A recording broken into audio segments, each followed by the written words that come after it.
Good evening, YouTube. Tonight I'm working on my 85 Toyota 4Runner, and this is the stock alternator. It's a 60 amp unit. I think it's Nippon Denso brand. About 20 years ago I installed one of these. This is a Premier Power Welder. So this is a 160 amp alternator. If you can see that there, there's the 160 14 volt. Yeah, it was several years ago. The brushes in this unit wore out, and I sent it off to Ace Alternator in Yucca Valley, California, and they rebuilt it for me and shipped it back. And actually, I just kept running the stock alternator in there. I didn't have the time to swap things out, but this one has a couple of problems. One is I think it's got a bad diode because I'm getting some current leakage when you have the engine shut off. And then just recently the charge light's been coming on. Well, both the charge and the e-brake light come on, and that's usually a sign that the brushes are worn out. So I think I've finally worn the stock alternator out. So this probably has well over 200,000 miles. I think I had about 100,000 on this alternator. But anyway, I've got this one pulled out, and I've got to plug this one in. And when I purchased this, Premier Power Welder didn't make an alternator for the 22RE. So what I had to do, I found the one that was the closest had a V-belt instead of a serpentine belt setup. I think they called this their small case alternator. They have larger ones, but this was like the smallest one they had. And then I had to make this bracket or adapter here to pick up the two mounting ears on this alternator with a bolt through there. Yeah, so the idea is this part of the bracket here matches this part and makes sure that the pulleys line up. So this pulley here has to line up with the water pump pulley and the crank pulley. So that's my little adapter bracket here. So we'll go take a look inside the engine bay, and I'll show you where this is going. But one thing I like to do every time I take this out, I have to take off the power steering belt to get to the alternator belt. The alternator belt's on the way inside on the crank pulley. Then there's the air conditioning belt, and then the power steering belt's on the outside. So you need to take off the power steering belt, and it has a tensioner pulley.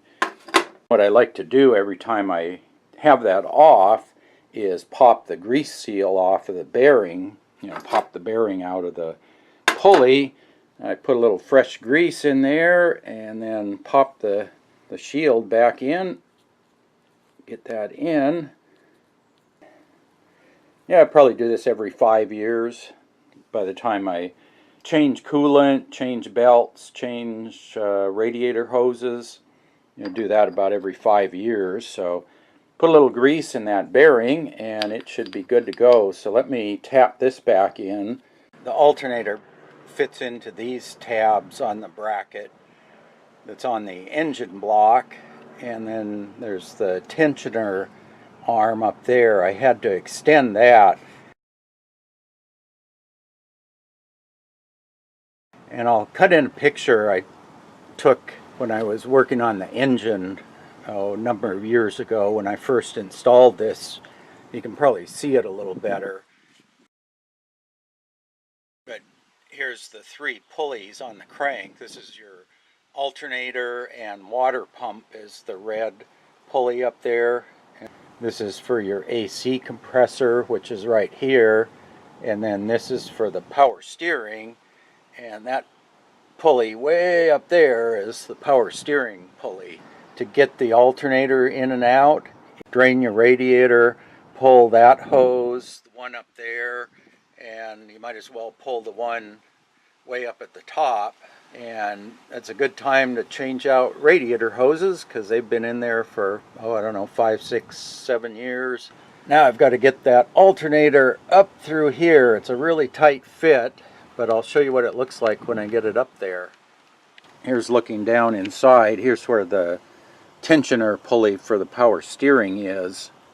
And you pretty much have to get that out of the way so that you can get the belts off, because you have to get the belts off between there and the fan. So it's pretty tight fit. And the radiator hose right here, you might as well change that out. New coolant, new radiator hoses, and we'll get the new rebuilt alternator in there.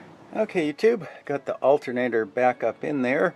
And one thing, this is more a note for myself, the bolt that goes through the ears on the Premier Power Welder needs to be put in first, and I've got to have the head up on the back end because the motor mount bracket is right there, and if you leave the nut sticking out of that end, this sticks out much farther and it hits the motor mount spacer. So you need to put that bolt in first and have the nut on the front side, and then you drop everything in and then put the factory mounting bolt in there, and it's got a nut on the inside. That one's okay because it's set forward a little bit.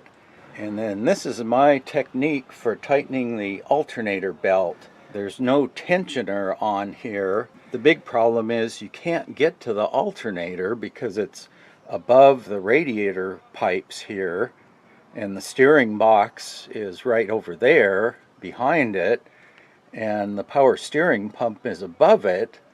And like I said, there's no tensioner on that belt. And the only way to get that belt tight is you have to put a bar off of the engine block, and the bar wedges up behind the alternator there. And then I put a ratchet strap on it and anchor the ratchet strap to my shock mount over on the passenger side.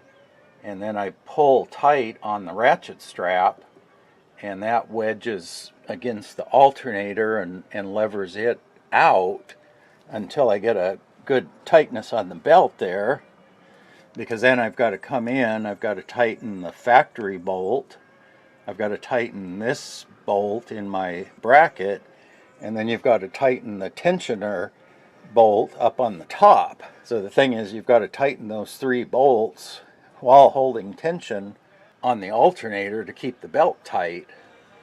Okay, YouTube, we're getting there. Got the power steering belt on, and you need to remember, once you adjust the tension with that tensioning bolt behind the pulley, then you have to lock down the big nut on the front of the pulley, because that's what actually holds everything in place. And you need to do that before you put on the fan shroud, because you can't get to that nut. So fan shroud next, and then you can put on all the radiator hoses. And then the last thing I need to do is hook up the wiring for the Power Welder control box over there. Yeah, so this is the Premier Power Welder control box. You've got your voltage regulator is over here, and then this is kind of the main switching and power distribution part. You've got a voltmeter here. This one reads 0 to 15, but this is actually times 10. The original meter on mine failed, and the Premier Power Welder folks told me to pick up this 15 volt meter at Radio Shack. All they do that's different is they feed the meter with 10 times higher resistor. Instead of reading 15 volts, that would be 150. The reason you need this meter is one mode of operation. If you flip this switch on here, power tool, this puts out 115 volt DC, 2300 watts, and you can plug in angle grinders, drills, electric chainsaws, blowers, halogen lights, pretty much anything that is just on-off switch, and anything with a universal motor with brushes. You can't have anything with a speed control or a brushless motor. You can flip this switch, set the voltage to about 115, 120 volts, and you have 2300 watts of DC power here. I think this is the master control switch, and that can put it into welding mode. You've got 2 stingers here, positive and negative, that you can plug your welding cables into, and then depending on what voltage you set the alternator to, you can weld up to 160 amps of welding. The way you control the alternator voltage is with a hand throttle, and that's what this cable here is. Okay, we're checking out the alternator connector, and what I get is with the ignition on, the far right vertical slot is switched power. The top slot is constant 12 volts, whether the ignition is on or off. And then the third connection, I think that's for the charge light. So I need to just plug my wire in and I should be ready to go. Okay, I got a good charging voltage. I measured 14.3 volts on the power solenoid terminals. And then just to show you here, here's the hand throttle for the power welder. So I can just crank that out. And you can hear the engine speed go up.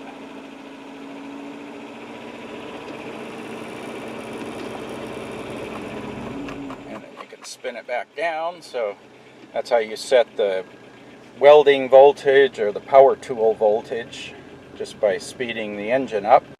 You got the hand throttle right next to the e-brake there. Sometimes you can use that if you're winching and you need the additional charging from the alternator. You can speed up the throttle.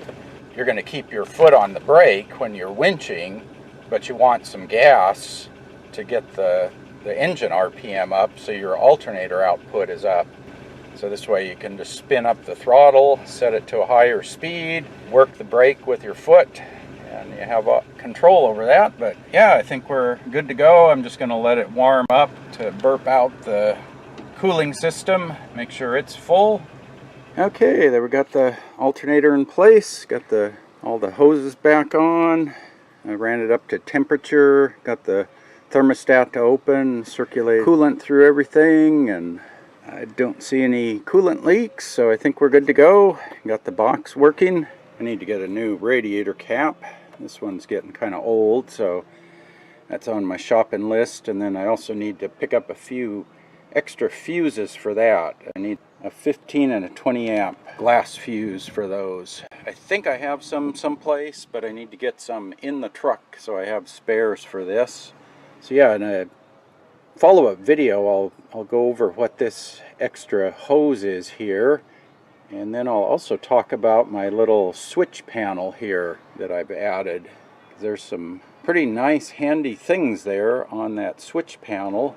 Some of them are related to this guy and some of them are for other purposes. And there you can see the connector for the alternator. So if you need to power an external alternator, this connector has 3 pins. There's 2 vertical pins and then 1 horizontal pin right there. So this far right vertical pin is your ignition switched 12 volts. This top horizontal pin is constant 12 volts. But you can see the alternator is definitely down in the really hard to access place, and this particular unit just barely fits. It's a tight fit in there because you got the steering shaft is right down below there. You got the power steering pump above it. This radiator hose is right above it. And then down below is the motor mount bracket. So it's really sandwiched in there, but it fits. So anyway, hope you enjoyed that. If you have any questions about the power welder, post up in the comments section below, and I'll put a link to my installation web page where I talk about how all this was installed. Like I say, this was installed about 20 years ago. I took some pictures. I didn't have a video camera at the time, but there's some still photos and wiring diagrams and all that stuff in there, and it's still working 20 years later. So yeah, if you have any questions about that, post up in the comments section down below, and I'll put some of my other 4Runner videos over here on the left side. And as always, thanks for watching.